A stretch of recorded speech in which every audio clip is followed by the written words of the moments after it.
அதில் குறிப்பாக அந்த காலத்தில் வந்து பார்த்திங்கன்னா இப்போ எப்படி இங்கே அரவிந்த் சாமி எப்படியோ ஒரு அழகான ஒரு கதாநாயகனாக பார்க்கப்பட்டார்.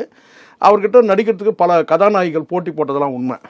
இங்கே வந்து பிரபலமான நடிகை இன்றைக்கி இருக்கிற இந்த வயதான நடிகைகள் இருக்காங்களே, அன்றைக்கி அவங்கெல்லாம் வந்து போட்டி போட்டாங்க. ஒரு காலத்தில் ரஜினி கமல் கூட நடிக்கிறதுக்கு போட்டி போட்டவங்க அத்தனை பேருமே அங்கே எப்படி சிரஞ்சீவிக்கும் பாலையாவுக்கும் போட்டி போட்ட நடிகை எல்லாமே வந்துக்கிட்டா சுமனோட வந்து சேர்ந்து நடிக்கணும்னு ஆசைப்பட்டாங்க. ஏன்னா அந்தளவுக்கு வந்து ஒரு ஆண் அழகனாக அவர் பார்க்கப்பட்டார் அந்த காலகட்டத்தில்.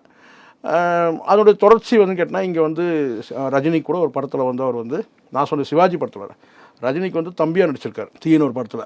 அதுக்கப்புறம் கம்பேக் கொடுத்தது தான் உங்களுக்கு தெரியும். சிவாஜி படத்தில் வந்து அவர் வந்து வில்லனாலாம் ஆக்ட் பண்ணியிருக்கிறாரு சொல்லிட்டு அது வந்து ரீஎன்ட்ரி தான் கிட்டத்தட்ட. சரிங்களா, நான் சொல்கிறது கேட்டால் நான் சொல்ல ஒரு 35 ஆண்டு காலத்துக்கு முன்னாடி சொல்கிறேன். அப்போ இருந்த சூழல் வந்து ஒரு 40 வருஷத்துக்கு முன்னாடி இங்கே வந்து பெரிய அளவில் வந்து ஒரு ஹீரோக்கள் வந்து கோல் வச்சும் போது ரஜினி கமல் அங்கே வந்து பாலையா சிரஞ்சீவி எல்லா மொழியிலும் அப்போ வந்து கேட்டால் இவர் வேகமாக வளர்ந்துட்டு இருந்தார். தமிழ் சினிமாவில் வந்து கேட்டால் கதாநாயகனாகவும் நடிச்சிட்டு இருந்தார். ஆந்திராவில் வந்து பெரிய அளவில் வந்து அவருக்கு மார்க்கெட் இருந்துச்சு, ஒரு சூப்பர் ஸ்டார் அந்தஸ்துக்கு இருந்தது.